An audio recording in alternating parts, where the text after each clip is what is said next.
Aujourd'hui, la chrétienté recourt à des moyens par lesquels elle pourra avoir une position, la reconnaissance et le prestige, afin que le monde puisse plus facilement la comprendre.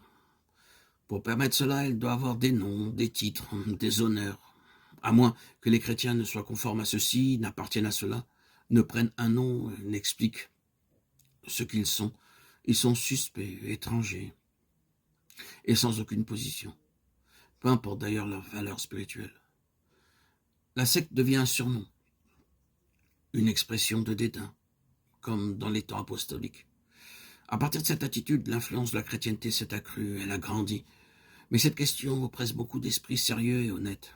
La valeur intrinsèque de ce qui se voit aujourd'hui supporterait-elle la comparaison avec ce qui existait au commencement?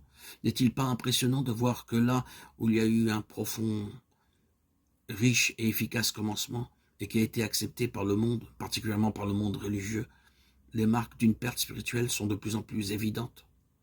Combien cela est vrai pour beaucoup de ministères et d'instruments initiés par Dieu.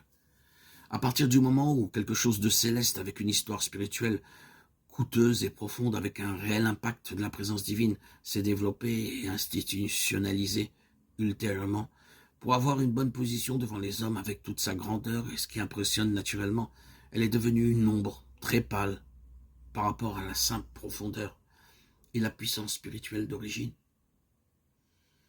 Il n'y a désormais plus de petits ou de grands mystères en ce qui les concerne. Il n'y a rien d'inexplicable et d'énigmatique, car tout cela peut être essentiellement attribué aux capacités humaines. Permettez-moi de préciser une chose.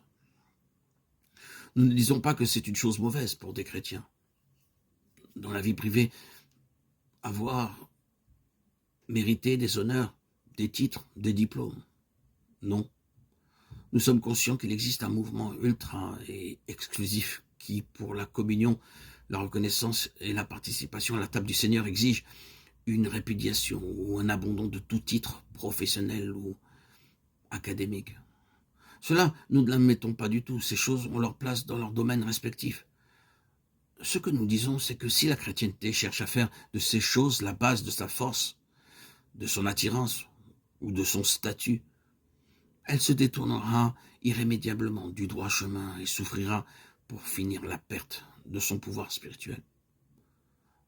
Le monde ne nous connaît pas et toute tentative pour mettre l'importance des capacités humaines à la place de ce secret surnaturel sera désastreuse. Quand le terme d'institution commence à occuper une place importante dans le vocabulaire chrétien, cela peut signifier qu'un changement a pris place et qui n'apportera rien de bon.